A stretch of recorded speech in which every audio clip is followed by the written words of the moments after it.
Test.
Weird.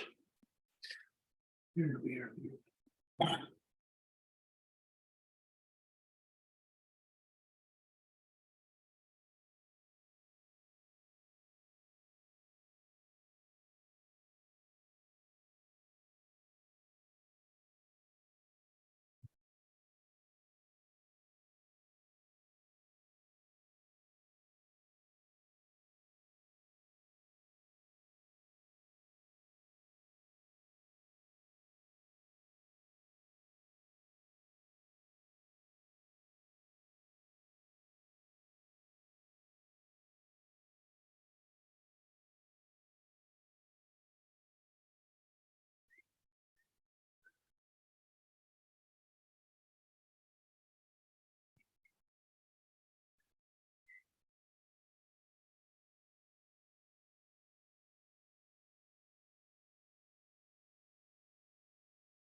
And can you hear me well?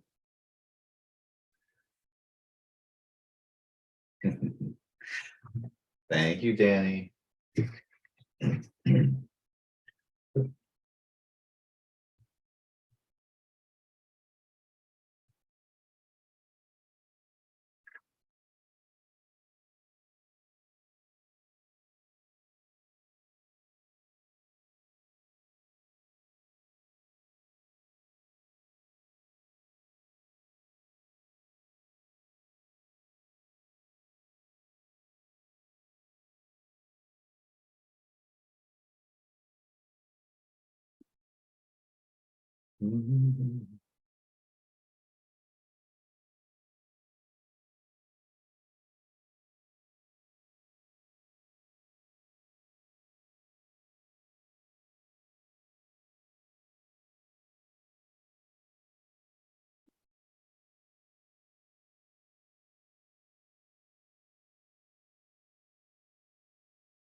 Good morning, Darlene.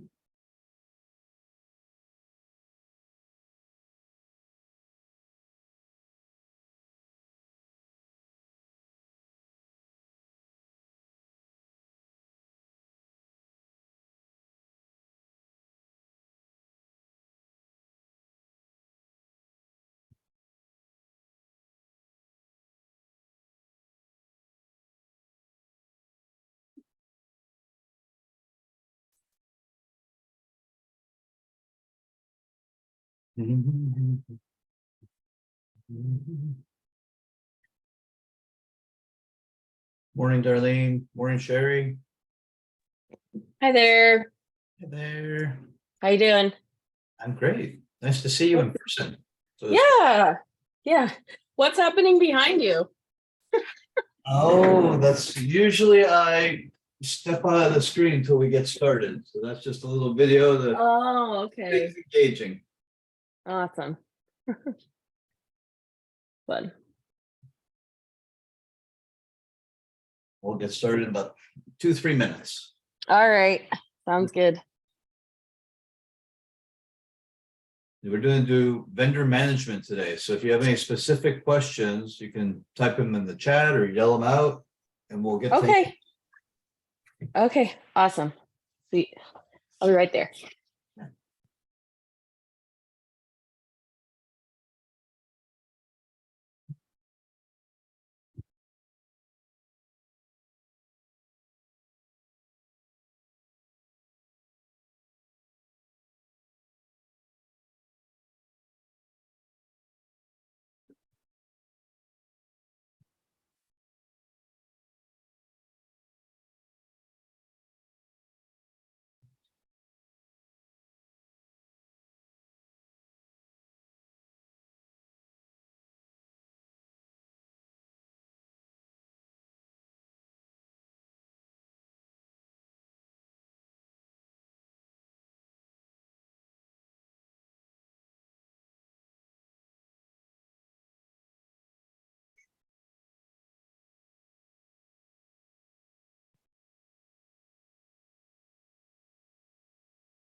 Hey, love. Hi. Morning, afternoon. There's Anne. All right. It is possible to launch a webinar in 24 hours and have people show up.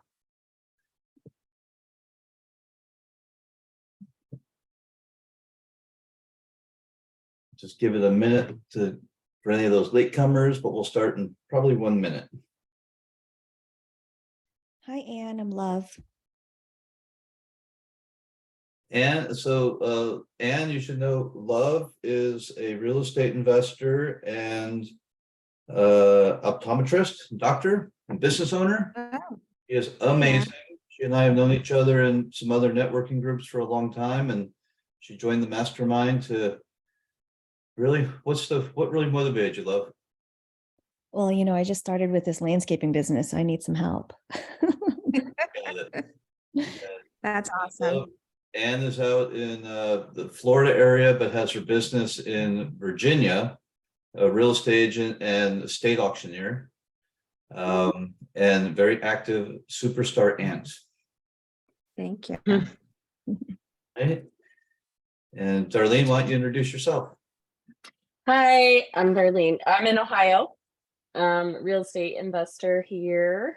So been in real estate about a year now. So just getting moving. Awesome, thanks. Yeah. I grew up in Cleveland, as you know, so we always have a soft spot for the Ohioans. Oh, okay. Okay. And this is Sherry. I'll just say, can you guys hear me? Yep. Yeah. I'll just say hi quick. I'm also a real estate investor. I live in Utah, and Darlene and I are business partners. And I'm literally driving cross country right now, so I'm going to be with you guys, but I'm going to just mostly keep myself on mute because I'm actually outside of Albuquerque driving. So hi everybody. Hi, thanks, Sherry. And Right. there's Kimberly. We know Hi, Sherry and Kimberly Darlene. too. Hi. Kimberly. Now you got Chad. Is this? I've never seen you in person. Is this Chad, the other side of? Yep. Yeah. All right. Yep. Yeah, I'm the lucky man. That's me right here. Well, you guys have the greatest color paint on those walls. I love it. It's such a nice gray. Thanks. It's Mhm. a little dark in here, but Yeah, like it. looks good from here. Cool. So people are loading in, so we'll just let them for another minute. I'm usually pretty punctual, but we'll give people a minute. I see things move. All right, and I see 4, 8, 10. All right, great. So.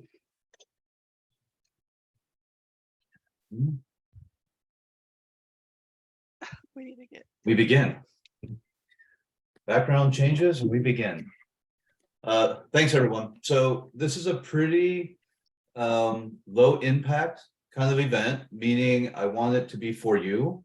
I'll do the presentation at the beginning about what we're doing here. I've really condensed it. What we do is there are people on this call that are members of the mastermind, and there are people on this call that will be new. So we want to tell everyone what we're doing here, and then we jump right into it. The idea is to actually solve some problems today. So I've started a case study on vendor management that we'll work through today. I didn't finish it because I wanted to get your input and your questions so that we can finish it out, provide all the vendors. And then all these recordings, we record every one of these live sessions, and then also the case study will get loaded into your Facebook group. So if you don't have access, if you're a member and you're a full paid member and you don't have access to the Facebook group yet, just let us know and we'll get you in there. But that's what we're doing. So share my screen here. And if you have any questions, just type them in the chat over there.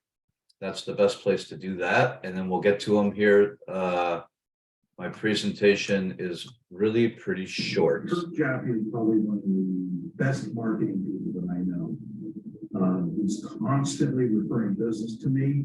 The guy knows what he's doing. He's a marketing guru, as I would term it.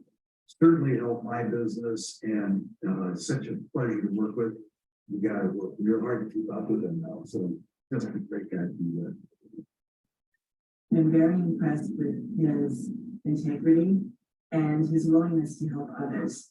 He comes to every meeting and he's more than generous.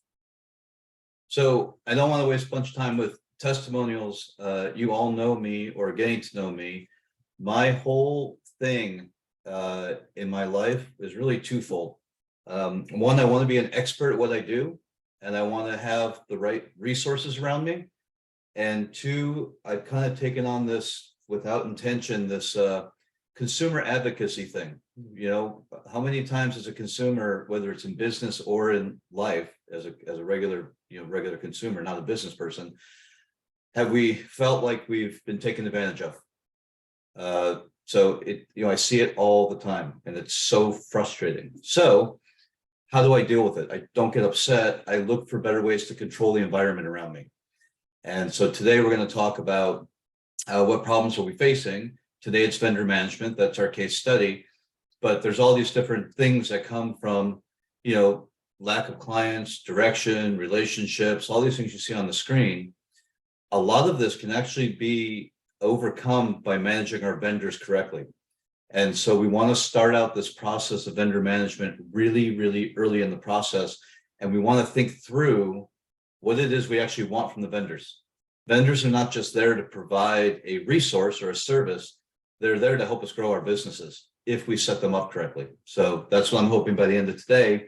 And this will be about an hour and a half. Stay as long as you can, stay till the end. If you have questions afterwards, I can always make additional recordings. We'll load them into the Facebook group, so you guys will always have everything indexed.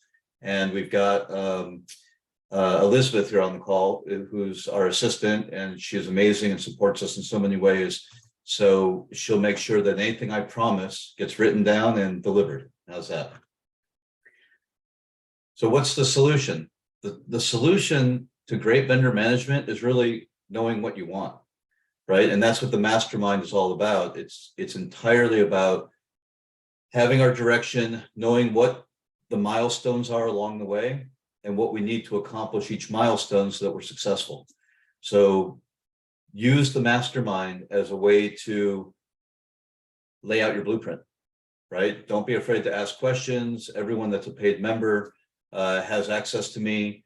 You can ask questions. We can build case studies, whatever you need. This is a resource for you to succeed.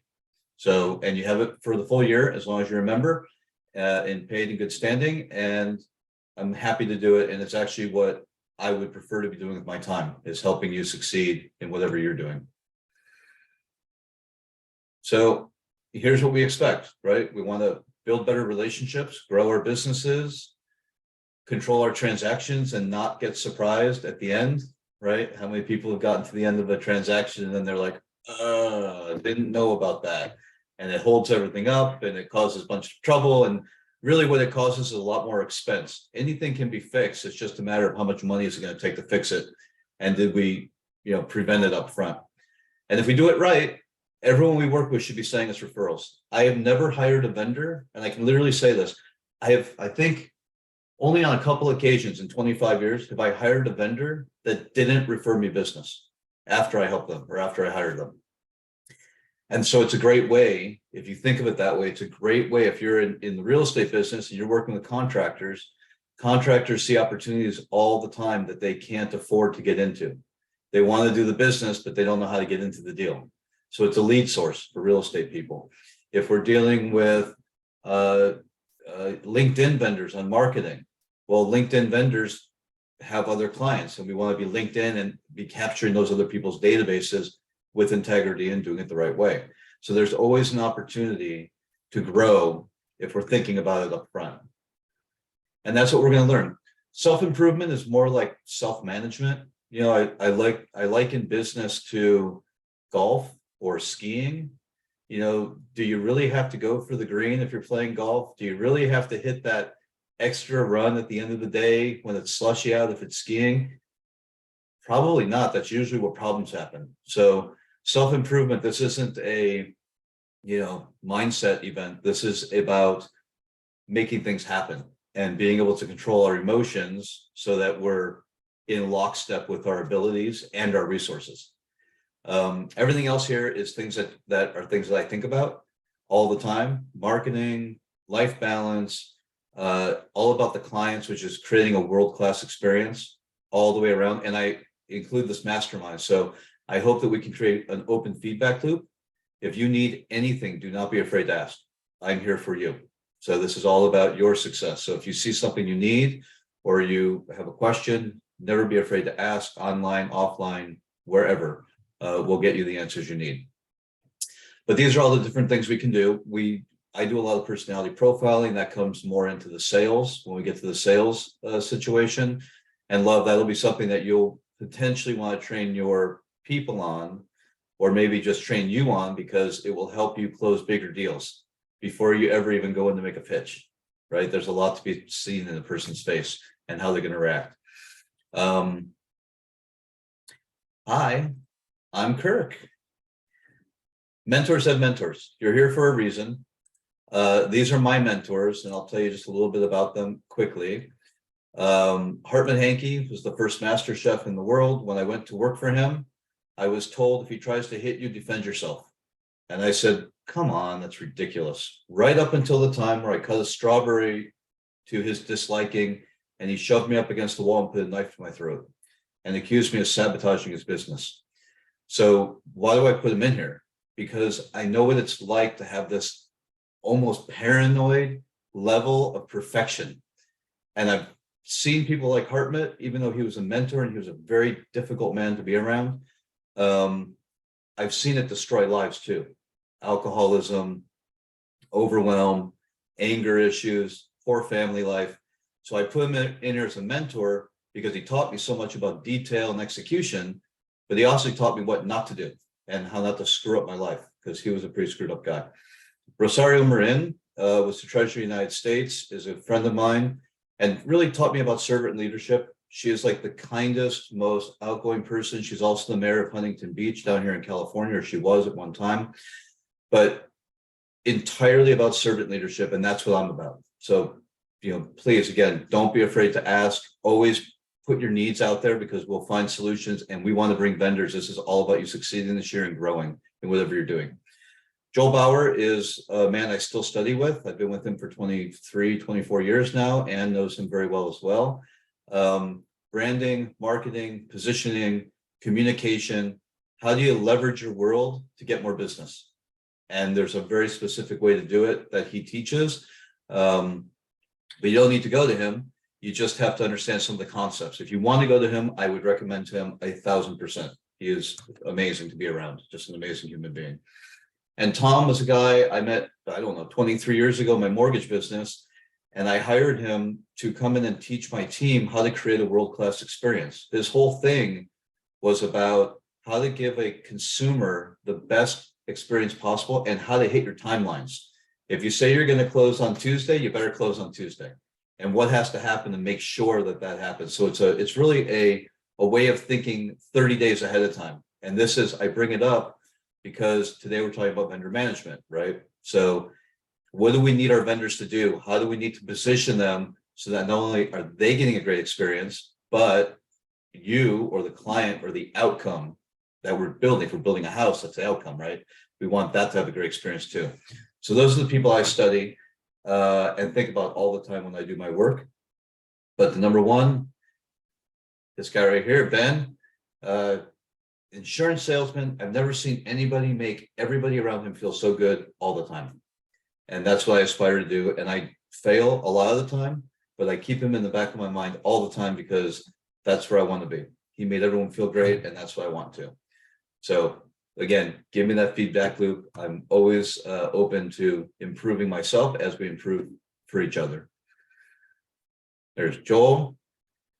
And why do we need mentorship? Look, between Amy and I, we have 40 years of experience in marketing. You haven't met Amy yet. Amy's my fiance and also my business partner. She is spectacular at operations, vendor management, digital marketing. So when you're part of the group, you also get her expertise. Amy spent years running Paramount Studios in the marketing department. She's worked in digital marketing for global agencies, and she has friends all over the world. So I learned from Amy every single day, and you guys are fortunate to have her on as part of the support team for this as well. So don't mind the logo. This is an old sales system I did, but the purpose is the same, right? What are we doing? We're here to make money. Like if I'm not making money, I'd rather go skiing or spend time with my kids or do anything. I don't work for practice. I work for money. And you guys will want to be there too. A lot of times when we're starting out in a new venture, I think we get caught up in making people feel good or figuring out a best practice or something, but in all that detail, we might lose sight of what the goal is. If we own the business, if we're building a house, if we're in real estate, whatever we're doing, we should be working to make money. So these are the essential pieces that you need to make sure that you're focused on money. Leverage your relationships, find new ways to leverage your opportunity and your vendors, design your life or design your outcome, right? Know what we want before we start. Make sure we do it one time. Years ago, I learned from a guy when I was doing woodworking. I used to build grandfather clocks when I was a kid, and it was always measure twice and cut once, right? So we save time. It's better to take extra time measuring, thinking, architecting, and then execute. Because even if you execute, and I do this all the time, Amy will tell you, it's like, it's good enough. Sometimes if you know where you're going and you roll it out, you don't have to have every answer. Things will come to you, right? So don't be afraid to put it out there once you have a good idea. And this is what we're doing. We're attracting new business. We're attracting new clients. We're converting our opportunities. We're leveraging those opportunities to continue to grow. So we're always thinking forward And then we're learning how to retain those opportunities, retain those relationships so that our business can sustain whether or not we feel like working that day or not. We should all be able to take a day off and do whatever we want, right? So here's how I do it. This is the infrastructure of what actually happens here. I have an assistant. Her name is Elizabeth right now, and then we have a chief operating officer, Amy. I communicate with them and they communicate with me. So we have a feedback loop, right? And the assistant, Elizabeth and Amy, are always empowered to push back on me because I will go in 600 directions at a time. And I'm sure you see it in your business too. You get excited about something and you're like, oh, I want this, I want that, I want this, I want that. But before you know it, it's out of control. So we want to create a feedback loop with our team. And it doesn't have to be an assistant. If you don't have an assistant, you can do the same thing with your vendor, right? So we have vendors. I have my team working and communicating with the vendors, but if you don't have an assistant, you can just have your vendors communicate straight with you, right? You can cut out the assistant part until you're ready to grow into that. And then we want the vendors having a feedback loop with the clients, and we want the assistants having feedback loop with the clients. So again, it's all about this communication platform. Why is it important? If your clients are feeding information back to you about your vendors, you're going to be able to hold your vendors accountable. And when we get into the case study here in a minute, we'll show you how to do that, but it's all contractual, right? Sometimes it's easy to get into a deal where you go, oh, I need a builder. And you hire a builder to go build a house, but we forget that the builder is actually a vendor. And there has to be a step-by-step expectation for them to fulfill, and it has to be documented. And you get those documents when you're part of the mastermind. We have those contracts, everything. I'm kind of sick, I guess, in that I collect things. I like to collect baseball memorabilia. I like to collect books and things of education. But I also like to collect legal documents and platforms and systems. So my library is about 100,000 legal documents. I have everything from leases in every state to second trust deeds, to first trust deeds, to third trust deeds, to complete document sets. I save everything. And the reason I save it is because you can use it and reformat it and then send it to your attorney to review it quickly for whatever you're doing. But if you call an attorney and say, I need a document, they're going to charge you $5,000 to create a document. If you go, I have this document, I've already formatted it, I just want you to read it, make sure there's not one or two things that are problems in there, then you have to pay $250. So it's a lot better to be in control of what you want what your outcome is and how you want to hold people accountable than it is to be calling people willy-nilly and trying to get an outcome. I think a lot of masterminds, and I think, Kimberly, maybe you can speak to this. They give you ideas, but they don't give you the tools you need to actually succeed. Right? So this mastermind is about giving you my brain and my experience and the tools that you need to succeed. Because I don't want anybody, what do you got, Kimberly? I was just going to say that, yeah, we learn a lot of the high level stuff, but not really how to apply it and what to do with it. So yeah, this will be super helpful. Good. But yeah, I learned a lot of the high level stuff too. And then I learned about the pitfalls by running the third largest mortgage loan servicer in the country and going to Washington, D.C. during the Dodd-Frank days and helping them craft regulations. It really doesn't matter where you are. Even in the federal government, you see it. They created this law, Dodd-Frank, to protect people and avoid a financial meltdown like we had in 2008 and 2009. But they didn't ever talk to the regulators. The regulators are the vendor in this situation. They didn't tell the regulators what to do. So the regulators didn't tell us what to do. So the entire real estate market froze for about 8 months. Nobody did anything. There was literally no activity happening. You couldn't get a loan. It was very difficult. You couldn't foreclose on a property. You couldn't do loan servicing. You couldn't open a new company. Nothing happened. And so eventually a group of us went to DC and started talking to those regulators and saying, look, we don't care what the rules are. Just put some damn things out there so we can get back to work.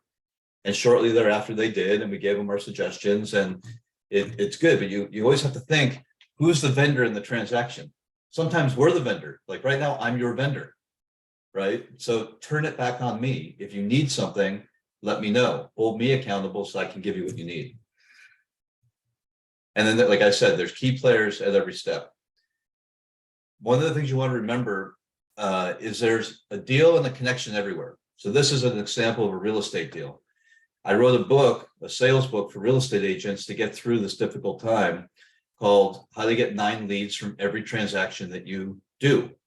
So if you don't know where the 9 leads are, here they are, 2, 4, 6, here's 7 of them. You got the buyers, you got the real estate agent, you got the title company, escrow, business manager, CPA, and lawyer. But how does this all like layer up? So say you're a Love, we're talking about real estate for a second. You have a real estate license. So you have a buyer and a seller. Well, that's a buyer and a seller that can refer you if you ask them nicely without messing up the transaction or anything about the transaction. They'll refer you to their CPAs. So now you got 2 CPAs and their insurance agents. So that's 4 potential lead sources that nobody ever taps. And that's just from the buyer and the seller. If you keep going with it and you ask the other real estate agent on the other side of the transaction, hey, who's your CPA? I need a better CPA. Now you got 5 referral sources. And then I'm going to teach you through the mastermind. We get to sales. I'll teach you specifically how you step into these relationships and how you can generate. So I've never advertised for business. In 25 years, I've only run maybe 4 serious advertising campaigns because I don't need it, because I already know how to get all the business I want. And literally when I get bored or I need something to do, I go into my phone and I start sending out text messages, and within an hour or 2, I have more business than I can handle.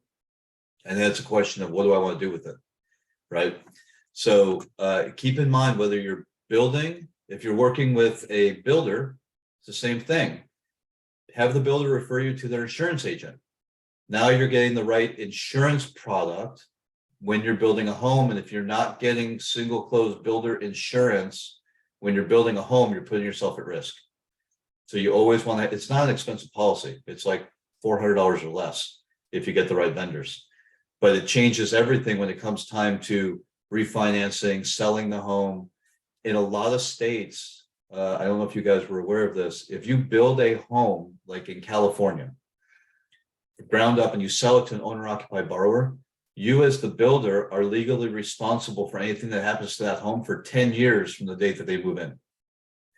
So if you cut corners on the foundation cracks in year 9, and the owner finds out about it or finds out this regulation in California, they're going to come after you. You're going to want that builder's insurance that you spent $400 on to cover you, right?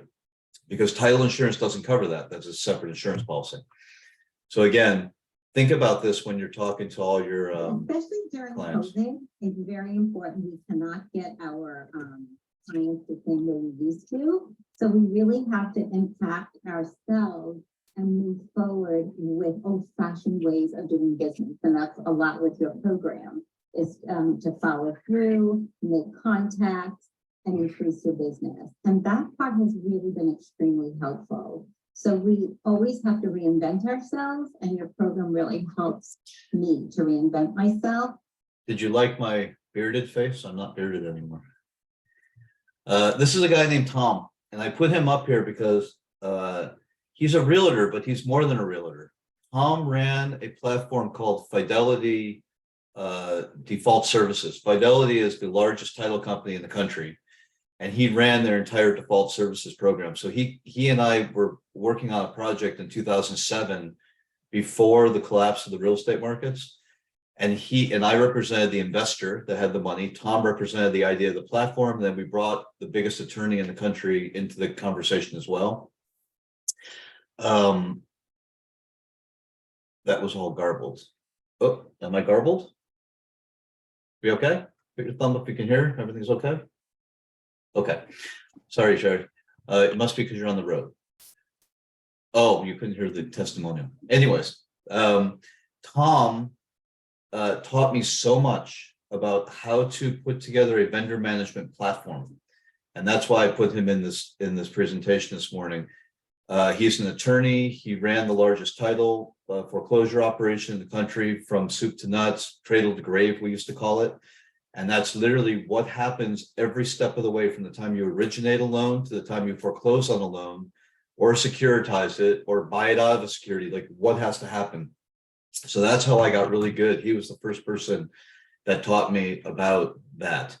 And I am very transparent and direct, probably too direct in my communication. So again, don't be afraid to hold me accountable, but also listen, because Hartman Henke, Tom DiMercurio, these people are kind of like no BS people, and we want outcomes. We're not worried about, did it feel good? Although we want everyone to feel good and be happy and everything. But I'm more interested in your success. Let's see what happened here. Okay. So we have our families. You can turn this into your business. This is a metaphor, right? We want thriving around us.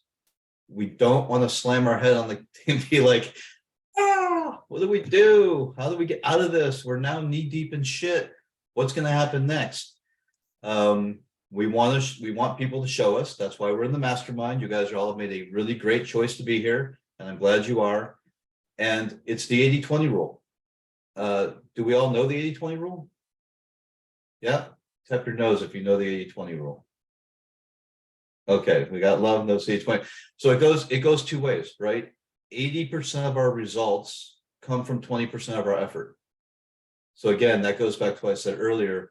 Make sure you know what you want, because then you'll be focused on the money and the outcome rather than getting distracted by something that maybe doesn't have the highest payoff for you. And you can say it in reverse. 20% of your income, well, I should say 20% of your effort will lead to 80% of your outcome, right? So, I've been saying for the last couple of years, I want to do less and think more. And that's kind of what came out of this. This mastermind is what came out of it. I want to think more about how to help you succeed and leverage my resources and leverage all these documents and everything that I've created over these years. And this is what happens. Robin was a woman that works in the compliance industry. So you can see my thinking is really agnostic. It can go into landscaping, real estate, compliance, building. It doesn't matter what you're doing, the thought process behind it and the tools will apply. So you really have a good resource here. Robin was terrific. She ran a compliance company and she was had all kinds of holes that she couldn't see in her business that we helped her close up, and her business ended up growing to the point where they took over the #1 position. They were about number 6 when I started with them in the compliance industry and in real estate and mortgages, and now they're at #1. So these are, again, some of the people I've worked with. Merite is a realtor. Yuri runs a digital marketing company. This is a psychiatrist. It doesn't matter what we do. So let me stop sharing the screen. Hey, George. I didn't even see you get in there. I love this man. George and I met, I don't know, how many years ago, George? About 12 years ago or more? I know, you can't figure out how to unmute yourself. Hey, I was trying to unmute it. How you doing, man? I'm great. I'm glad you're here. We're just starting out this. So you all should know George is represents about 20. How many attorneys are you representing now, George, in the real estate? We cover 41 states, represent mostly hedge funds and servicers. Awesome. And I just happened to see this yesterday on LinkedIn, and I've been meaning to email you because whenever I see it, it's always like the day of or the day before. So I'm skipping lunch for this because, of course, it's lunchtime for me. We met in Dallas when I spoke at the NBA. That's right. And we went to lunch after with what was her name from California. She worked for Alan Wolf. I can't remember her name now. Yeah, it'll come to me. But yeah, she just actually switched and went to another law firm. Exactly. Alan's kind of retiring. Chris Belk. Yeah, and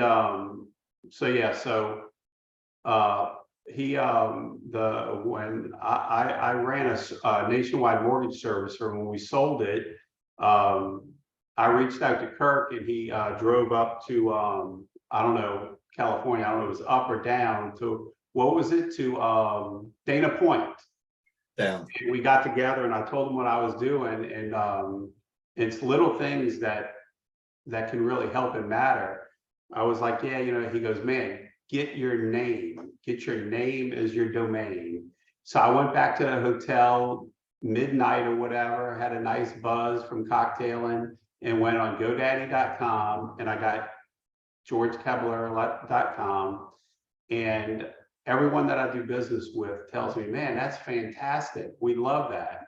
So, Kirk, I think uses initials on his company, and everybody said, and he said, your name is you, because that's, people want to do business with you. And so as you can see in the background, of course, I was having problems. I don't know why when I pulled Zoom up, it wasn't there. It's because that's not the correct one, but so that's what I go by. And fortunately it's worked out. And I really thank Kirk for that. And GoDaddy's been unbelievable. He said, get Office 365, because being an attorney, and from the old school, I dictated my whole life.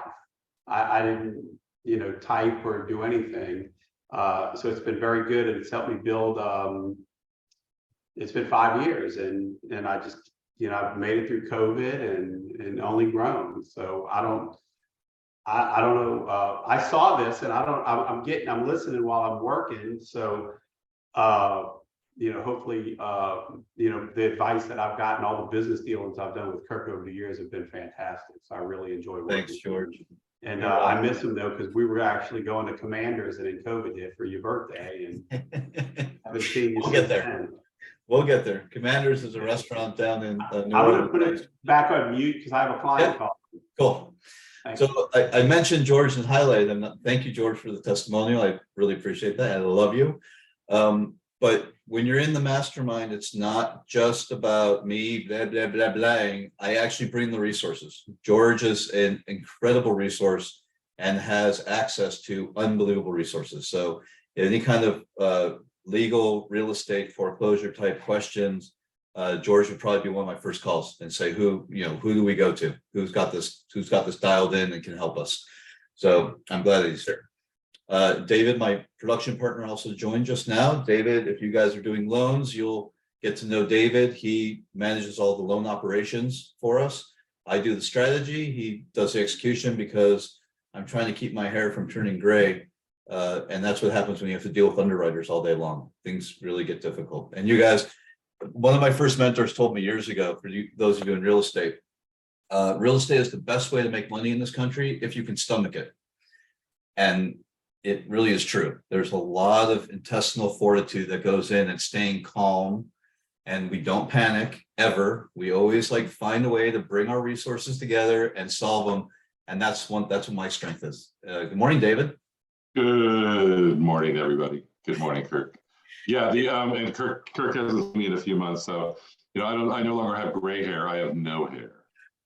Well, that's what happens after even more time with the underwriters. But thank you for donating your hair. It is, but we get through it. We've right. I don't know, we've funded a couple of $1 billion in loans over the years, so I think we're in pretty good shape. We have. Thank you. I appreciate all that you do to support me and the group and everything that we do together. It's fun. Likewise, love working with you all. All right, so let's jump into this case study. If you have any questions, throw them in the chat. We want to address everything. And again, I did not complete the case study because I'm hoping that you guys have some problems that we're going to solve, and we'll be able to put that detail into the case study. And then when I post it into the Facebook group, we'll have a comprehensive solution for you. If nobody says anything at all, I'll finish the case study the way I want, and I'll post it in there anyways, so you get it whether you like it or not. Over time, you will see that this case study database is going to grow really quick, and we're going to index it. So I already have probably 600 case studies that I have not formatted to put into the group yet, but I will be as time goes on. So when I wake up at 2 a.m. and I'm thinking about you, I'll go open up a case study, I'll put it together, we'll upload it into the platform. So you'll start to see Amy and I sell these case studies individually for $5,000 a piece. So if somebody were to call us and say, can you just solve this one problem for us? Sure, it's $5,000, we'll take care of it. And that's where the value of this mastermind really comes together. Besides the financing, besides the case studies, besides the one-on-one and the webinar, you're going to get a collective knowledge that goes back many years, and also is going to be contemporary and current as well. So I'll keep an eye on the chat, and maybe Amy, if you'll do the same, just yell out if there's somebody checks in. And let me go back to sharing the screen, which is right here. All right. Oh, I think it's, can we all see it? Okay, so I'll make it a little bigger now.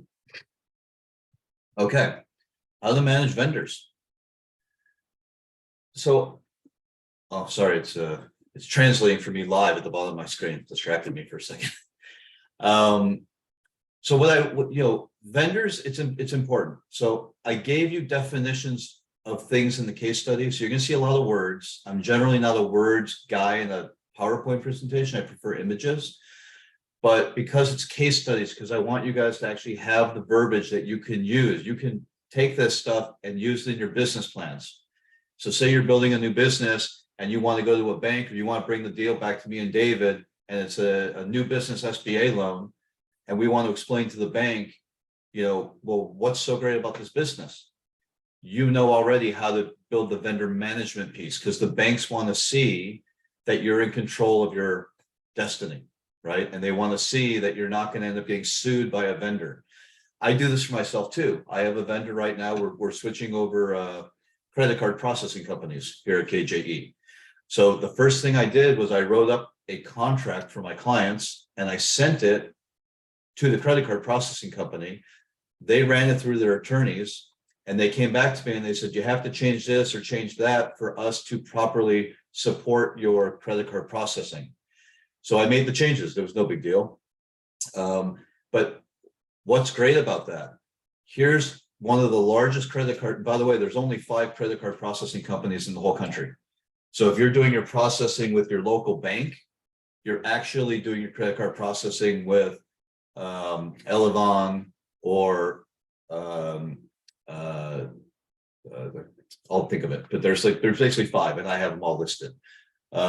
So just know that if you're buying your credit card processing anywhere other than direct from the source, you're paying somewhere between 3% and 35% too much for no reason. And no bank processes their own credit cards. Heartland is one of the 5. And Cardex is another one. That's the one I'm working with now. I've worked with Heartland for years. They were great. I went over to Cardex because it's a woman-owned company and their customer service is amazing. And they're willing to do things for me, like take my contracts and send it to their attorneys and give me free reviews of my contracts. If a credit card processing company is going to accept my contract, I'm pretty sure it's bulletproof. Maybe there's an error in it, but generally speaking, if a huge multi-billion-dollar company has accepted my contract, it's probably pretty good for any attorney that's out there too. So this is a way to manage your vendors to get free advice, right? So I highlight, so you're going to see there's the words are there so that you can build your business plans, use them as you need to. You don't have to recreate the wheel. And then I am bolding the topics around what's really important. So when we're talking about vendor management, organization, oversight, supervision, creating the relationship, managing the relationship, you see these are all the bolded things in the paragraph. Ensuring expectations are met and mutually beneficial agreements are in place. That's vendor management right there. The day you meet a vendor, whether it's a builder or a website designer or a marketing expert, or I don't care who it is, this is what you're looking for. And you want to build this into your contracts. Exactly what does it look like when the vendor is plugging into your system? Right? Because isn't that what we're doing? If we're hiring a vendor, think about it. You hire LinkedIn. Does anybody here consider LinkedIn a vendor? No? LinkedIn's a vendor. LinkedIn is where I pick up $200,000 of business every year whenever I want it. Right? But there's rules and restrictions to how to use LinkedIn. So the first thing I know about this vendor, Microsoft, right? Microsoft bought LinkedIn about 5 years ago or so, and they spent, I think, $6 billion for it. which was stupid cheap because there are 620 million individual verified people on LinkedIn. So Microsoft paid about what, $6 a lead, right? $6 billion against maybe $10 a lead they spent. I don't know if you realize most car companies, like if you go out to buy a Maserati, and Amy could speak to this. Amy, what is the average cost a car dealership, high-end car dealership will spend to acquire a new client? They'll spend actually quite a lot. I would talk probably about 30% in different ways in marketing that they would do. Revenue. But on a one-off, like how much do you know how much they spend to just get one client to buy a car? I mean, that would vary to each one, but yeah, it's about 30%. I would say about 30% to acquire that through different formats of marketing. It's somewhere between $600 if you're buying a Toyota, up to $5,000 or more if you're buying a Lamborghini. That's the cost to put. So Microsoft bought 612 million leads for $10 a piece. Like, put that in perspective, how stupid cheap it was, right? But what did they do? They're stealing our data. So we spend all the time connecting, talking, putting content, this, that, the other. You can't download any information now from LinkedIn. You cannot download a phone number, an email address, nothing of value. Before Microsoft took it, you could download all the contact information you wanted from your clients, from your network. Can't do that anymore. So how do we manage that vendor? I had to hire somebody, and you guys will meet him eventually. His name is Bob. Bob takes my contacts out of LinkedIn and puts them in his own platform. And then he has a whole team of people that just sit around all day long researching the name, the email address, and the phone number of the people that I've connected to already, because I can't get it out of LinkedIn anymore. So at any moment, and it happened yesterday to me actually, LinkedIn decided to shut me down. I don't really know what happened. It was either somebody on my team was working in my profile or something happened, but they shut me down. They made me send them a copy of my driver's license front and back. They reopened my account. They canceled my premium account, which I've been paying for consistently for, I don't know, 10 years. They shut it down. And I had to repurchase it this morning. So why are they doing that? They're verifying their list. They're making sure people are real and they're not fake accounts like we saw Elon Musk bought Twitter and all the fake accounts in there. They're resetting the credit card system so that they know they can charge us without any problems. I don't know if you've noticed this. If you change your credit card, you're working in Google. Anybody, does this happen to anybody? You change your credit card. You have a Google account that you're paying $1.99 for, or whatever it is a month. It automatically switches to your new credit card account that you didn't do anything to do that. Does that ever happen to you? Because it's happened to me several times. So when you put your information, it's happened to me too. It's happened to you too, David? Yeah. Yes. So when you put your information out there to these big companies, you may look at them as marketing platforms. Those are vendors. And they will take advantage of you as quickly as any other vendor if you let them. So don't let them. Know what you're getting into, capture your information out of LinkedIn, Google, wherever it is, be downloading all your information every month, or you're going to lose your contact list. And the guy with the biggest contact list wins. My contact list now is 150,000 people that know me, like me, trust me, and would take my phone call if I picked up the phone and called them. Maybe some of them have forgotten me, but I think most of them remember me. So, we're setting up the relationship. This is all about organization. We just talked about organizing your vendor, right? And making sure you know what you're getting into. Also, how is that vendor linking into your system? So if you're a optometrist like Love, you have federal rules you have to follow. You have, right, Love, you have HIPAA rules and things like that you have to follow, client confidentiality and things like that. So we want to make sure that we're checking our vendors if we're in that exposure area. We want to make sure the vendors have the clearances they need and the protection that they need, because once they plug in and start serving you, you're now liable for anything they do. So when you build your vendor contracts, I should say, You want to make sure that you have indemnity clauses in the contract. You want to make sure that there's, emergency procedures in there. How do they, if there's a breach on their end, what do they have to do to communicate to you? And it sounds silly if we're a small business owner. If we're building one house, right? It seems like, oh, this is a waste of time. It's not a waste of time. George will tell you the lawsuits that come from the most ridiculous things that don't seem like they're important will destroy your whole business. So vendor management is also about risk management. So just keep it in the back of your mind. How do we set up the relationship? It's not just getting the tool or the widget that the vendor offers. So I manage a network of 3,000 vendors. I have a vendor for just about anything, and I interview them all year long. That's either, and my interviews are either by, I'm looking at their websites, I'm talking to their other clients, I'm doing competitive research on them, I'm talking to them directly. People move jobs all the time, so I'm always interviewing people through LinkedIn on how their new job is. And what I'm really doing is creating a relationship, because a successful vendor management platform is about managing the relationship and knowing that you enjoy working with those people.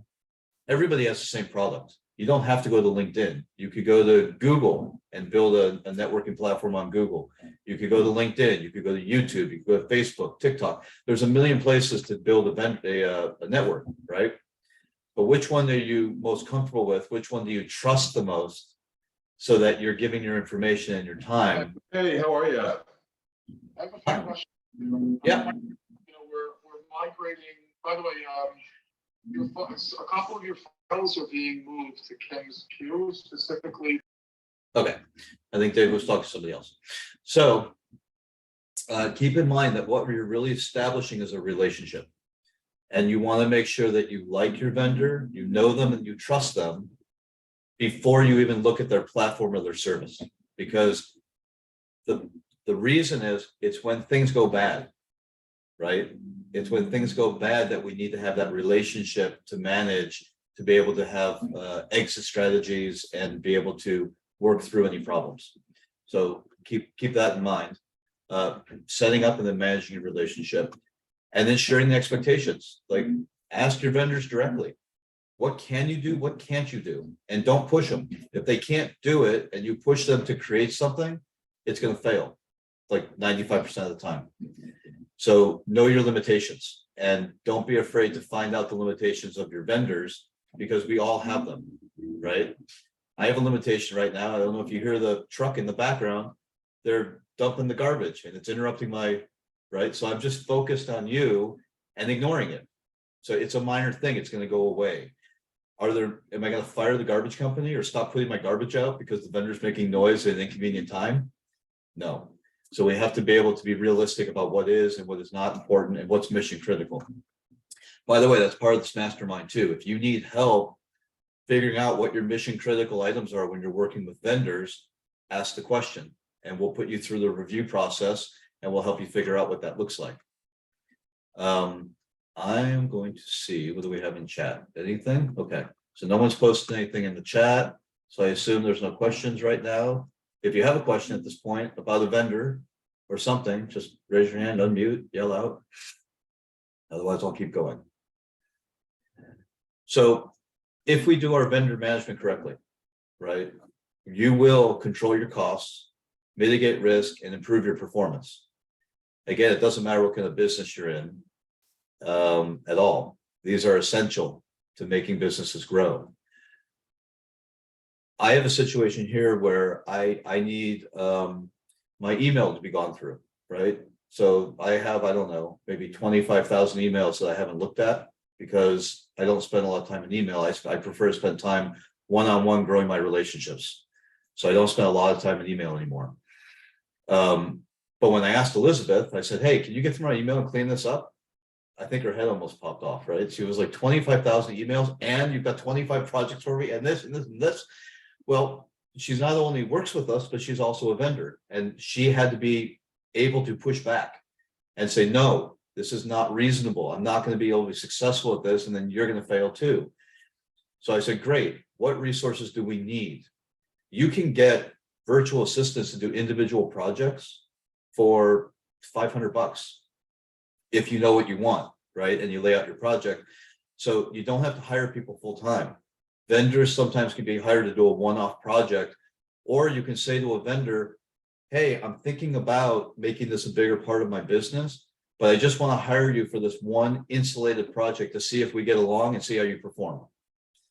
Right? So just because a vendor tells you this is their contract or this is what they expect doesn't make it so. We have the ability to negotiate. So know what you want and then build the outcome from there. If we do that, you'll save money and you'll mitigate your risk and your performance will go up, and you won't really have to do anything much about the performance. It happens by itself. So when we're doing vendor analysis or anything really, we want to create a gap analysis. Who knows what a gap analysis is or has heard of this? Okay, Amy heard of it. Some of you, I can't see all of you, so I don't know. I don't want to push a button. Well, let's try. Okay. Here we go. So a gap analysis. A gap analysis is deciding where you are today and where you want to get to. So where am I today?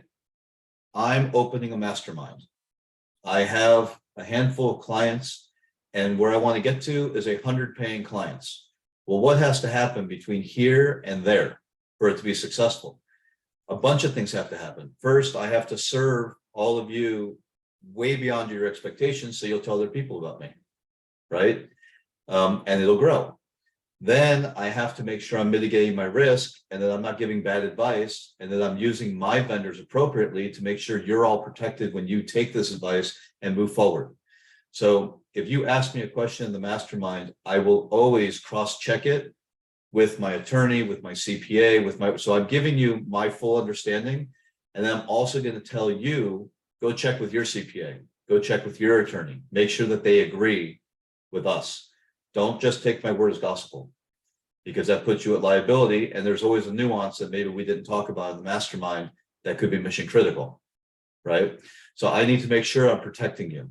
If I want to grow from 5 or 10 clients to 100 clients in the next 6 months, that's my gap analysis. What are all the things that have to happen along the way? What resources do I have to build for you? You guys are not going to be happy if I have a webinar once a month and do a case study, and at the end of 6 months, you have 6 case studies. That's probably not going to make you very happy. But at the end of 6 months, you have 300 case studies that I've been producing along the way and making sure we're addressing everything that comes up. You're going to be really happy because now you log into the Facebook group, you type in search on the files, and you go, whatever the search might be, and you're going to get a case study. And then if you want, you can ask me a question and I'll clarify it, right? So that you're getting real information that you can use to protect yourselves and to build your businesses. That's a gap analysis. So determine what we need to do, put the performance initiatives in place, and close the gaps. You want to do this with your vendors too. When you hire a vendor of any kind, I really don't care who it is. It could be a contractor, it could be a plumber, it could be an outsourcing salesperson. It doesn't matter. You want to say to them, here's where I am. Here's where I want to get to. This is my timeline. This is my budget. How can you contribute to my success? And let them talk, and then hear and listen carefully to what they can and can't do.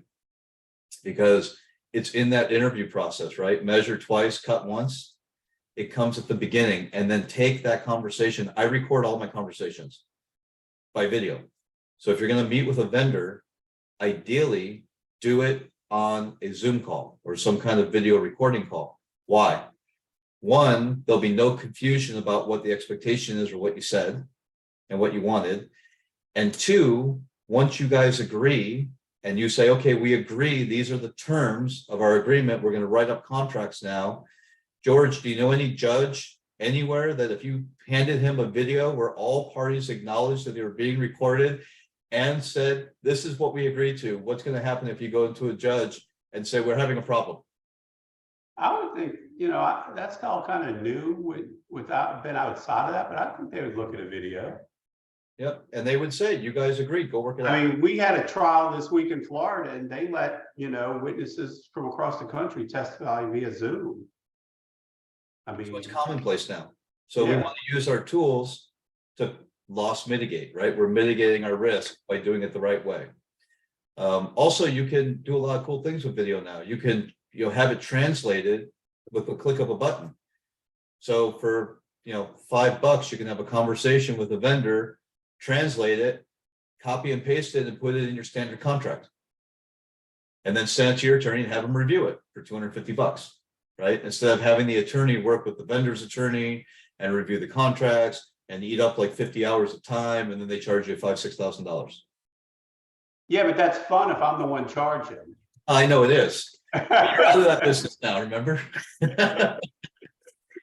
So I'm gonna mute you, George, so I can keep going. Okay, so here's our tip. Again, when hiring vendors, include a semi-annual audit of their performance and their efficiency and build it into your vendor agreement. If you're building a house, right? Some of us were talking about businesses, some of you here are builders and developers. So if you're building a house, build it into your contract with the contractor. We're going to review the work every 60 days. We're going to do a walkthrough together every 60 days. Thanks, Ed. Good to see you. Well, this will go up in the into the website. So if you decide to become a member, you'll have access to it. So you want to build this in and build your walkthrough, right? So that the contractor knows A, that you're watching him, and B, if there's a problem, you catch it before it becomes a major problem. I'll give you the example. I had my floors redone in my home in Lake Tahoe. There were major problems with the floors. I called the contractor multiple times and I documented it. Can you come out and take a look? They refused. We're not coming. We're not going to come look. We don't want to talk to you. You're wrong. The installer's right. Good to see you, buddy. We'll talk soon. So I said, I'm giving you an opportunity to fix the problem now while the walls are open, while the steps are open, while everything is where it needs to be for you to come fix it. They refused. Okay. So I finished the project. I closed all the walls up. Then I called them and I said, now you need to refund my money. And they said to me, screw off, go to the contractor's board and file a complaint, see how far you get with it. Okay. Well, I had documented everything. I had the pictures. I had every conversation that I had typed out. You can't record a phone call and use it legally. So in this case, I put in my impression. But part of my impression was I went to the vendor first and I said, why don't you write your impression to me first? So I'm giving you the upper hand. I have that documented. They refused. So they said, here's the link to the contractor board. Good luck, go pound sand. I took the pictures. I took the file that I created. I sent it to the contractor's board. In 36 hours, I got a response from the contractor's board saying, we want their license now. It's all done wrong. So now I went back to the contractor. I said, well, here's what the contractor's board said. Now they're jumping all over the place. You need to let us come out to your house and tear up your entire house and fix our problems. I go, I don't think so. The time to do that was when I documented it the first time. Now you have a lawsuit and I'll win, right? Because I gave them the opportunity. I followed the rules. I knew what the federal and the state rules were for contractors and the ability. Now they think that they're insulated, right? They think that they're insulated because there's a limit to liability for a contractor. It's like something, I don't know what it is in Nevada, maybe $5,000. So they're like, he's asking for 20,000, but we'll only have to give him 5. What I explained to them that they don't understand yet, but they're going to understand painfully here shortly, is that they have financing available for this product. And when I requested financing while I was in their office in person, they refused me financing. And I have that documented as well. They made me pay up front for the floors. Now, they think their liability is only $5,000. That's not their liability, because my next move, now that they've irritated me, right? They didn't do the right thing. They didn't follow their contract. They didn't work with integrity. They didn't protect the consumer. All the things that we're talking about this morning that we started with. Now they're going to go to the CFPB. And I showed you one of my friends, Rosario Marin, who was the Treasury of the United States. Well, guess what Rosario does nowadays? She's a hired legal consultant that walks you into any major government entity organization that you want to go to inside Washington, D.C. Now, I don't happen to need Rosario for this, but if I did, she could walk me into the head of the CFPB's office. Do we know what the CFPB is? Anybody know what that is? The CFPB is the Consumer Financial Protection Bureau. And what that means is that came out of Dodd-Frank in 2009 and 10. What it means is if you are taken advantage of as a consumer, you can file a complaint. And what that does is it triggers an audit if you file your complaint correctly. So these dinglings think that they're going to get me for $5,000, which I might only get $5,000, but the audit that I'm going to create for them on their financing arm, because they broke every rule known to man on consumer financing, is going to cost them $100,000 or more in attorneys and audits and people looking at their books. And if I want to, I happen to know a personal injury attorney that loves to find class action lawsuits. So I'm sure after the CFPB does that, we can file a class action lawsuit, advertise for it. And I'm certain that there's a lot of people inside this big organization that have been screwed the way I have. So now, would it have been better for them to mitigate their risk and simply give me my $10,000 or $20,000 back, or push me? I think it's better to mitigate the risk. And I offered it to them multiple times in writing, and they're refusing. So the chances of me either A, creating a huge problem for them, or B, getting my money back plus creating a huge problem for them is pretty high on my side. And even if I don't win, I'll create a social media campaign and I'll just disparage their name and make sure that other consumers don't get taken advantage of, right? But I'm in the clear because I have it in writing that they challenged me. They told me, go do whatever you want. Okay, I guess I don't have to worry about a defamation claim because I have it in writing that they told me to go do it, right? So we're mitigating risk. But this is a problem because it was a failed example of a vendor relationship. I should have stopped. When they said you have to pay up front for the floors, I should have listened to my spider senses and said, and I did say to them, I go, why would I pay up front? Where's my recourse if you do something wrong? And they said, no, it'll be fine. We'll take care of everything. I was on a timeline and I thought if I paid more, I would get it done right and fast. But I paid more, it didn't get done fast and it didn't get done right.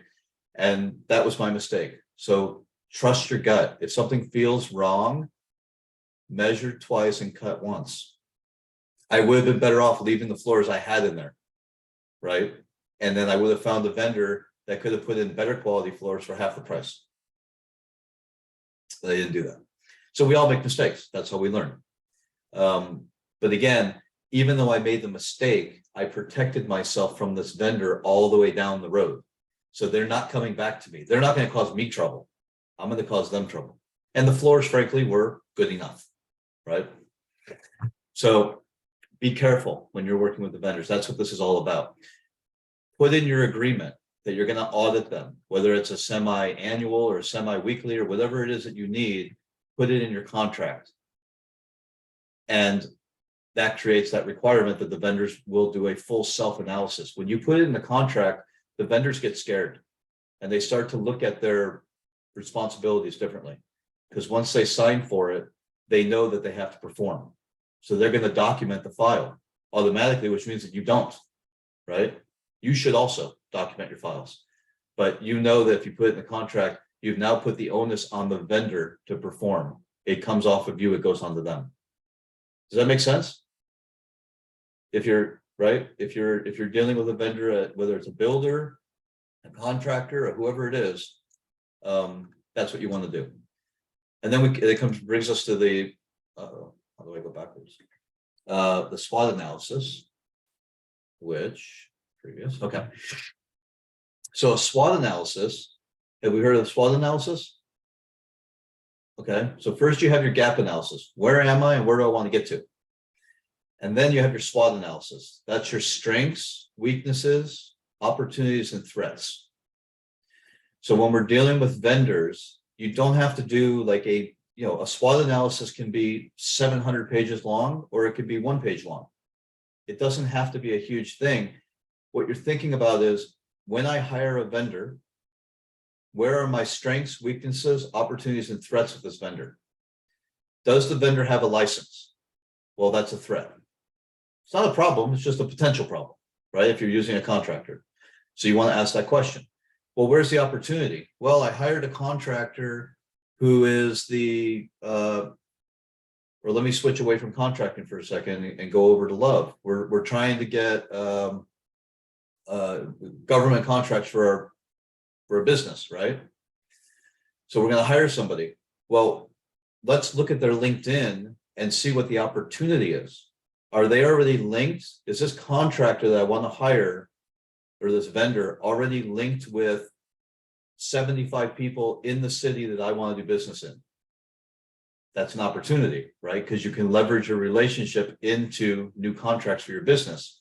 And if they already know the people in the city, if we're trying to get city contracts in this case, if they already know the people in the city, the chances of getting that city contract go up, because the city knows the vendor that you're using, right? Same as I did with my credit card processor. Send them the contract up front, let them approve it. Now they like me. They know that I did it right. So the next time that they run into a company that needs business growth consulting, maybe they'll call me. Maybe there's an opportunity there. What are the weaknesses? Does the contractor or the vendor have enough employees to grow with you? Do they have the tools that they need? Do they have online systems? Is it easy? Does it work? Can I do it? Right?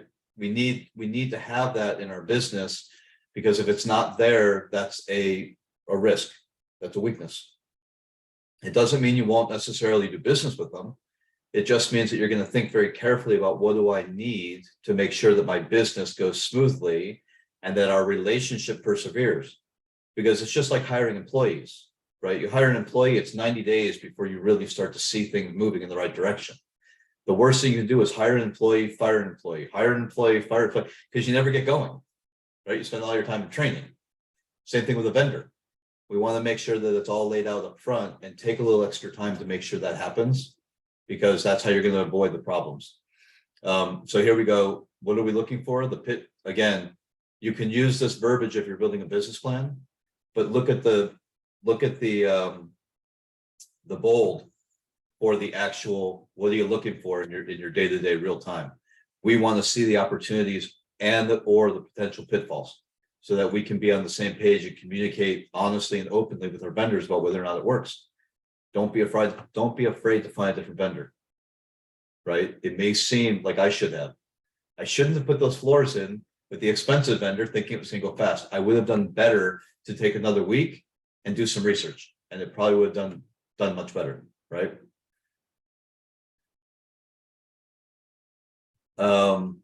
Okay. So as part of all this, there's a workflow study. It's just what it sounds like. How are we going to make the vendor perform the way that we need them to, with the right expectations? And we're going to, again, looking at the bold, uncover the activities and the processes that are used in the organization. Tell you a story. Years ago, when I worked in that big real estate company, the owners said to me, "We want you to go get Wells Fargo as a client.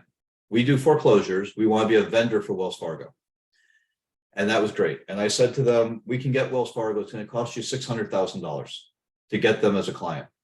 And they went berserk. "What do you mean $600,000? I go, "Well, Wells Fargo is a 2-year vendor management approval process. And during that 2 years, they're going to go through, I don't know, somewhere between 3 and 7 lead salespeople. So every time I make progress, I'm going to take 2 steps forward and 10 steps back every time someone changes, their role." Not only that, Wells Fargo has a very specific IT system that they require to be installed before they send you any business. It will cost you about $300,000 to install that IT system, to be compliant with them, so you can get through the vendor management. And you will have no promise that you will get a single bit of business from them after you do it. Do you want to do it? That's ridiculous. We're not spending that kind of money and waiting 2 years to maybe get business. Then you really don't want Wells Fargo. So the workflow study is all about understanding what you do have and how it plugs into your vendor, and making sure that it's aligned and that you don't have to spend a ton of money up front to make it work. If you're the consumer, you can force the vendor to do, if they want your business, if they want to work with you, don't be afraid to tell them it has to go this way. Just like Wells Fargo does, Bank of America, any of these big companies. Why? If you make the vendor do it your way, you're mitigating your risk. You're ensuring that the vendor's committed, because if they have to put money and time and effort into working with you, the chances of them walking off the job when you piss them off, which could happen, goes down significantly, right? So our timelines on our projects continue. So we want to make sure that we're looking at that workflow and how do we dovetail into the vendors. I love to do competitive research. And here's your tip: before you install any vendor solution, make sure you take the time to complete a full review of your existing platform and how it will integrate with a vendor platform. If you get it wrong, ripping it out and redoing it is terrible, right? So we want to avoid that. So then do some competitive research. I love to research the competitors of my vendors. So like, let that sink in for a second. This is kind of like an advanced thinking thing. Okay. So I was years ago I had a foreclosure company, right? I also had, as part of this big platform I ran, I had a $200 million investment fund.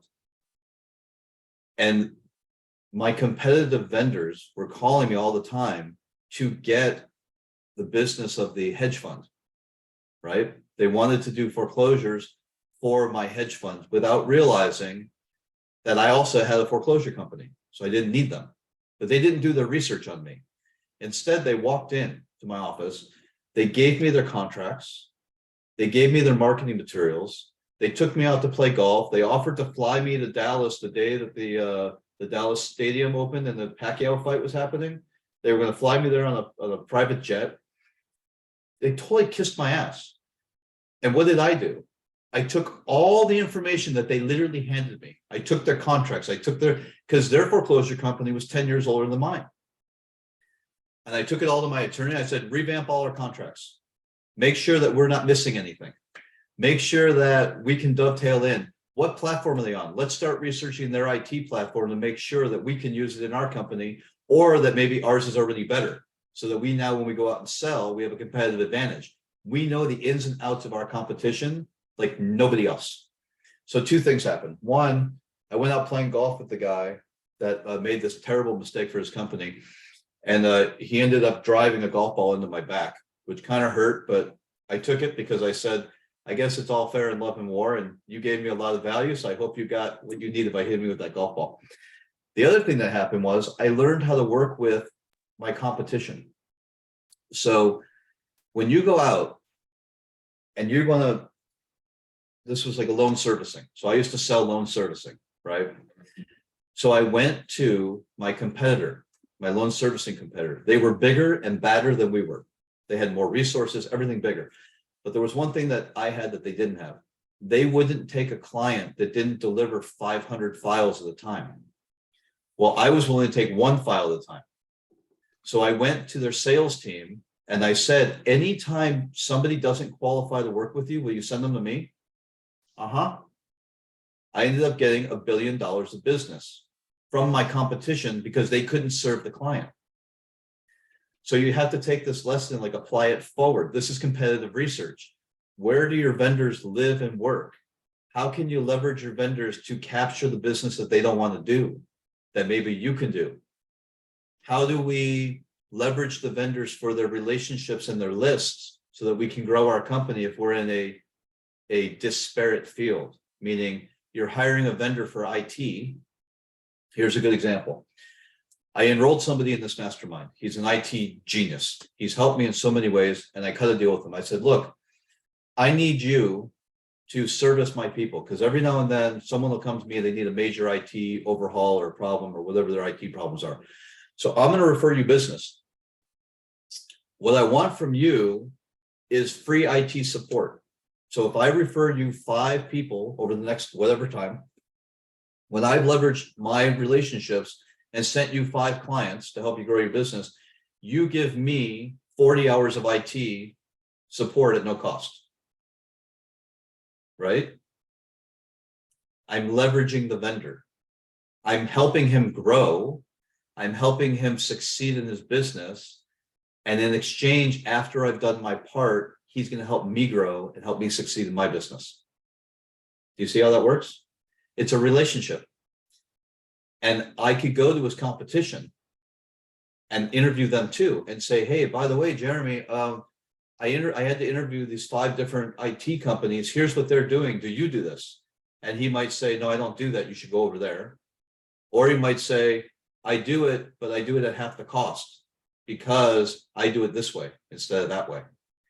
So the competitive research helps you build a better relationship with your vendor, helps you build your contract, your expectations, your workflows. Don't be afraid to go out and check on them. It'll help you. Collecting and analyzing data on a competitor's business activities, products, and consumer and customer service levels, right?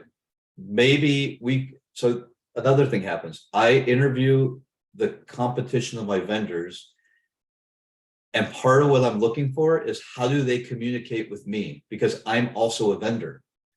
So if I find an amazing vendor who makes me feel great, has an amazing system, I want to turn around and offer it to my clients. Maybe I want to install it into my system, into my platform. So you're always out there looking for best practices, is the lesson. Don't be afraid to call the competitors or your vendors and find out what they offer to clients. And don't allow your vendors to become complacent. That's the tip. That's what these 4 tools, the gap analysis, the SWOT analysis, the workflow, and the competitive research, that's how you hold your vendors accountable. Lorem ipsum dolor sit amet. That's Latin. It's blank because I want to open this up and have you guys talk to me for a little bit. Like, what do you need? What does this trigger in you in your work today? And how can we bring a resource to you? What do you guys need? We're at 11:19. We got like 10, 15. Well, I'll stay as long as you want, but we've got at least 10 minutes.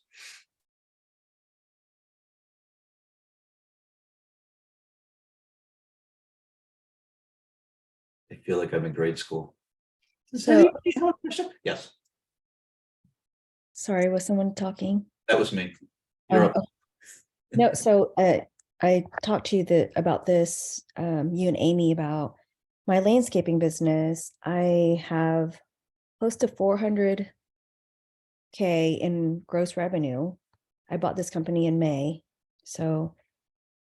But I bought it from 2 like mom and pop type owners, and they suggested not having a website and phone number to keep, I guess, to weed out calls that were just taking up time. But now that things are stable, I need a website with a number connected to like a virtual assistant. So when you're talking about hiring a vendor, essentially, I guess that's what I'm looking for. I'm looking for that process of hiring a good virtual assistant that's going to be able to field these calls from the website and things like that. So that way I'm not overwhelmed with a bunch of calls. So where do I start? Okay. And Amy, you can jump in anytime you want. The first question I would have for you, love, is how are you going to drive people to your website? So maybe you asked me a 2-part question. So clarify for me. You asked me about, do I need a website? This is what I heard. Do I need a website? Can I drive my existing traffic to the website to automate the process? And then how do I staff the website to make sure that it's being taken care of correctly and wasted time people are being weeded out? Was that the question?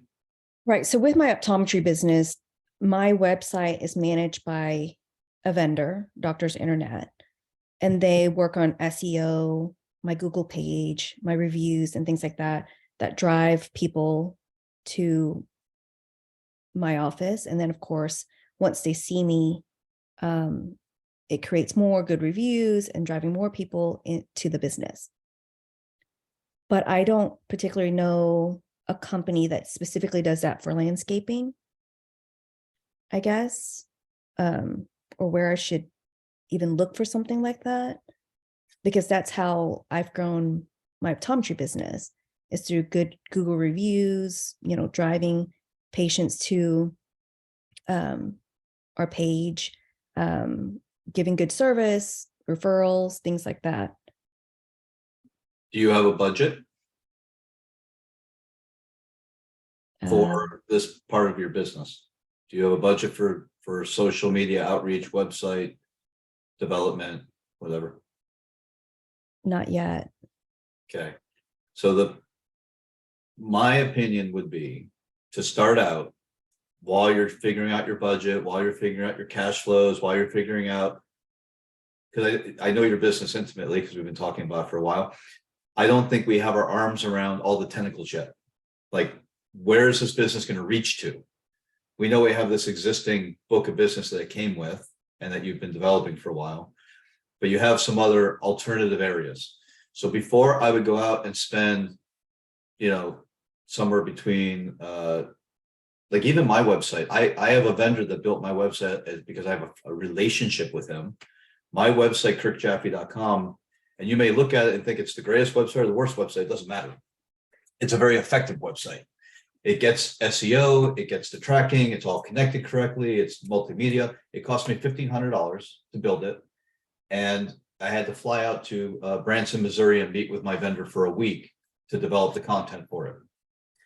So, but the outcome of that was when it was time to launch this mastermind, we revamped the website, the funnels, the communication platform, the email platform, everything was done in like 36 hours.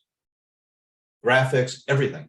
And at the end, the vendor looked at me and he goes, I can't believe we just accomplished all that. And I go, but Joe, it's because we spent a week a year ago working on it so that we knew when the time came, we'd be able to quick change. Mm-hmm. So my suggestion to you is don't look for a vendor to build you a huge website yet, because you don't know what you need and you don't have a budget. We haven't done the SWOT analysis, the gap analysis. We need to do that before we hire a vendor.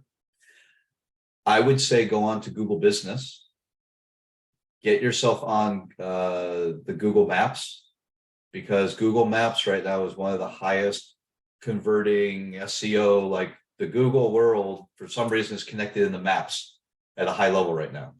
So you can get a free business account on Google, build a cute little web page or hire a virtual assistant to do it. Get onto Google Maps, which is going to drive people into the website. When people look up landscaping and it's in your radius of service area, your name's going to come up first. That's why Google Maps is so important to the local businesses. Build that website out, start working through that. It's essentially free. It'll accomplish what you need while you're starting to look at the gap analysis, the SWOT analysis, the workflow analysis, everything else that we talked about this morning to figure out where you want to get to. I would also, you could use this website on Google to create a marketing campaign, very cheap. You could print out flyers with QR codes, right? And every time you go and service somebody's business or home, drop the flyer and it's an announcement. We have a new website. Why do they care? You can calendar ongoing service there, put in a Calendly, right? Just install a Calendly into your business so that now you can have your clients set their own appointments or change their appointments if they're on some kind of recurring schedule. What percentage of your client base is on a recurring payment schedule? Like you hit them every week. You know exactly where you're going to be. 100%? 100%. 100%. Good. So, because that's obviously where you want to be. Like that's how you make money in landscaping. You want people paying every month automatically. But you could then make offers and promotions on the Google website. So check out our Google website, log in, leave us reviews. So now you're building your reviews. If you leave us a review, we're going to wash out your garbage cans for free. So you add some kind of extra little service. that's a bribe to get the review. The more reviews you have on Google, the better it happens. Now, always download your reviews, because I made a huge mistake that now I'm dealing with. For some reason, Google had 2 accounts for me 5 years ago. I had something like 260 reviews on one of the accounts. And when I hired a virtual assistant to combine the accounts, Google erased my 260 reviews. And so now I have 0. So you'll see I'm constantly trying to get back to that. And every now and then I post something into a social media place saying, hey, will you click on my Google and give me a review? Because I'm trying to rebuild what took me years to already have. And they're all gone. They weren't archived. When Google combined the accounts, they erased everything. So always make sure that you're downloading what you do on your social media, on your websites. Back them up every month, right? That's part of the process. So you want your vendor, your IT guy, for example, to be downloading that stuff for you. Do you need a virtual assistant to set your appointments? It's an interesting question. What is a wasted call for you? Like you said, that somebody calls in, it's not a client, it's a waste of time. Well, the one-offs. So someone who just wants their yard done one time and it's residential. We don't do that. We do commercial, dealerships and HOAs, and it's just not cost effective for us to do one-offs. Okay. Do you have a set of competitors in your marketplace that would fall out of their chair if you called them and said, hey, I'm your competing landscaping company down the street. I have referrals for you. Can I send you my referrals and you can pay me 10% of the revenue as a referral fee? Or why don't we just go through your list right now and see what commercial clients you may have, because you don't do commercial work. So maybe when you get commercial clients, you'll kick them over to me. And when I get residential clients, I'll kick them over to you. So now your phone call is like 10 seconds. Hi, Loves Landscaping. Is this a residential or a commercial call? Oh, this is a residential call. Oh, you know what? Let me stop you right there. Here's the number. Tell them Love sent you. They're going to take great care of you. Goodbye. Now that person is getting referrals from you, and then you keep a little log, keep a little pad of paper, like, name and phone number, whatever you sent. So the call is very short, 10 seconds. But now you can call up your competing vendor once a month and say, hey, do you know I sent you 25 referrals this month? How'd that feel? Did that help you? Can I get into your list? Because I'm looking for another commercial client. So there are no wasted calls, in my opinion. There are ways to divert them quickly so they're not wasting your time. And you can do that by asking one question: is this a residential or commercial call? Right? And then we want to put a process in place. So when you're hiring a VA to take the call, so now you don't want to take any calls, right? You don't want the 10 seconds. I get it. So you hire a VA and you tell the VA, you answer the phone, Loves Landscaping. Is this a residential or commercial need? So now you're not wasting time paying your VA. And they're going to say it's a residential. Oh, let me take down your name and phone number. I'm going to have our competitor that we work with call you back. Now the VA calls the competitor, logs the referral, they make the outbound phone call, and you're out. And you have the log, so you can call up your competitor once a month and go, hey, I got a log of 25 people that we sent to you. Do you want to start a referral relationship where you're paying me 10% of all your revenue? Or do you want to open your list to me and give me 5 commercial referrals that I can call right now and try and close on bigger contracts? That's where I would start. It's cost effective. It keeps your VA out of trouble, keeps them from thinking too much. It's creating relationships with your competition. It's opening up a new world for you, and you're not spending any time on a website. But because you're handing out the flyer, and you can even hand out the flyer to your current clients anyways, be like, hey, here's our website. If you need, we like to do annual reviews with our clients. So go onto the website and set your annual review appointment at your convenience on the Calendly, right? We talked about this once before, you and I, about doing annual reviews with the clients. Mm-hmm. Where are you going? Are you expanding your business? Do you have any hedge funds that you're starting to work with? Is the building being sold? Do we know, are there any CapEx improvements that need to be happening here? Do you want to change the land? Like, there's all kinds of questions that you can walk yourself into bigger projects that they may have not thought of you, because really all they think about is they walk outside, they park their car, and there's no garbage around.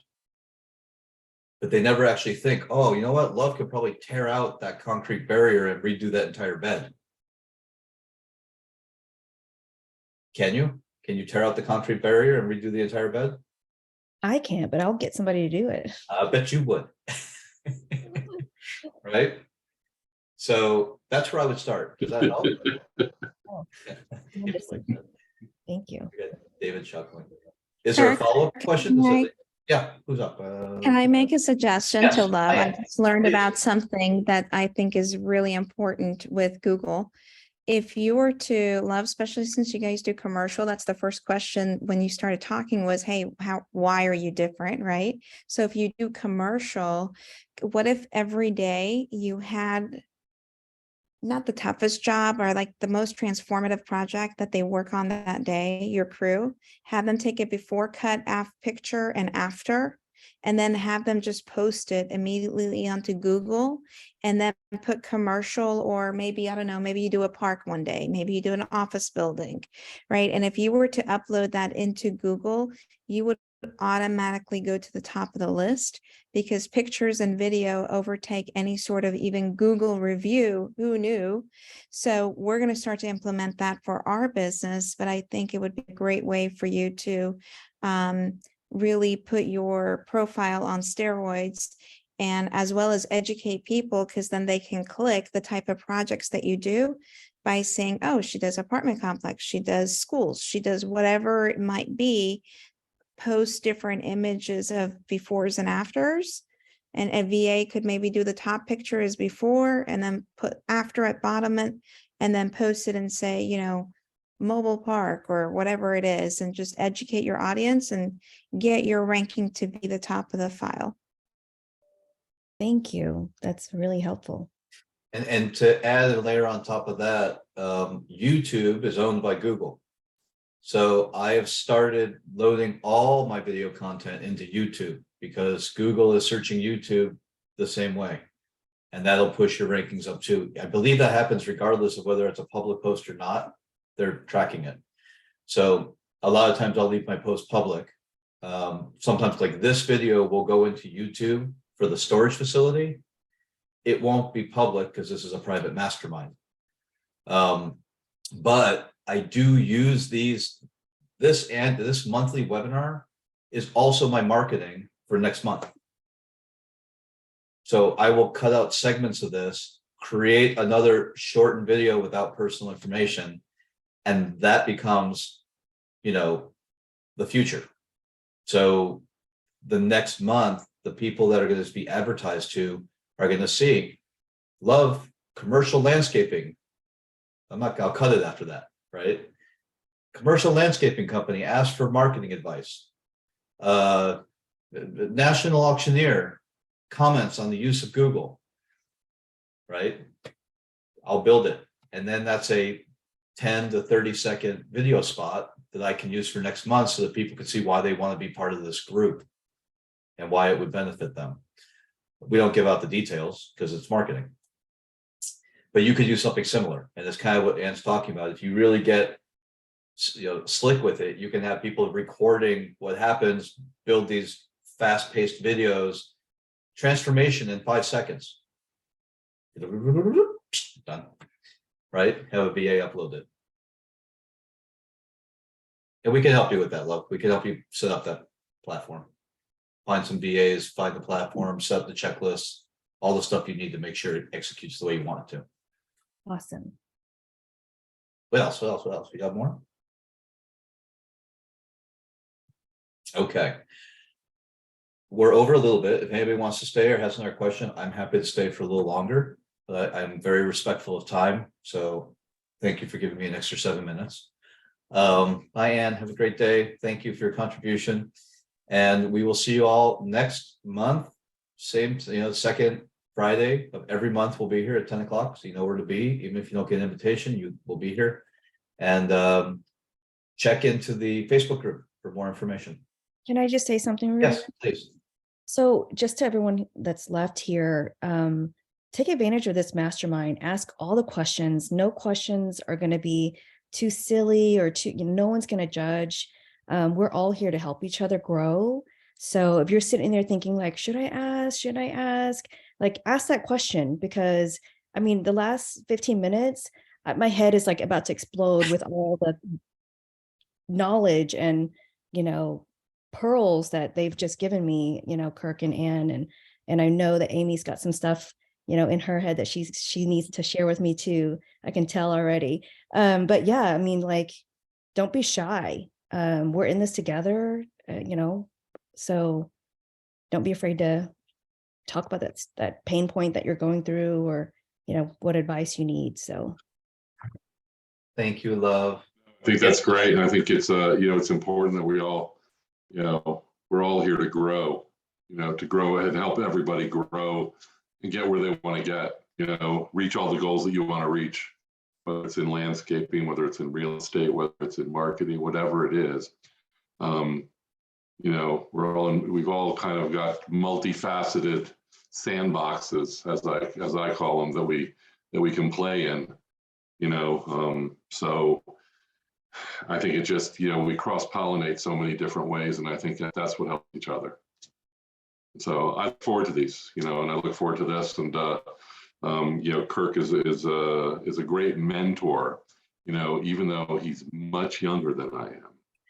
Not really, but seriously, and I think we all learn from each other, from Kimberly, from Love, from Amy, Sherry, Liz. I mean, from all of us, I think, what Liz has said, what Love has said, which is take advantage of all of our knowledge together. I think that's how we get to the promised land, as I say. So, thank you all. Thanks, David. You guys have an amazing day and week. Get into the Facebook group, post questions. It'll lead to new case studies and other things. Like I said, even though we'll only probably present one on the webinar, I'll be building them and putting them in the Facebook group regularly. So good place to be. Thanks, everybody. Have an amazing day. Thanks, guys. Got it.